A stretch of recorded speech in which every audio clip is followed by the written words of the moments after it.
எப்படி மனிதன் சிந்திக்கிறானோ அப்படியே அவன் செதுக்கப்படுகிறான் என்பது இயேசுவின் வாசகம்.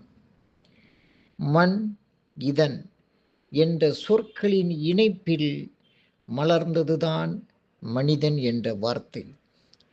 மண் என்பது மனதையும், இதன் என்பது நன்மை உடையவன் என்ற பொருளையும் குறிக்கும். மனதால் பிறர் நன்மையை நினைப்பவனே மனிதன். பண்படுத்தப்படாத பாழ்பட்ட நிலத்தில் நன்செய் பெயர்கள் வளர்வதற்கு வாய்ப்பில்லை. நம்மில் பலருக்கு மனம் ஒரு மலினமான குப்பை கூடை.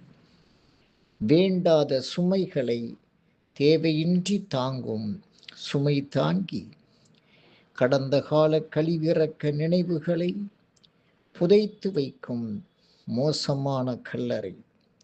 செல்லாத காசுகளை சேமிக்கும் உண்டியலாய் மனம் இருப்பதனால் மனிதனுக்கு பயனில்லை.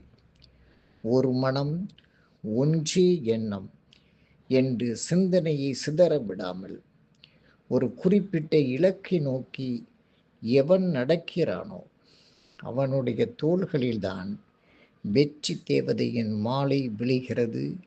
நன்றி, வணக்கம்.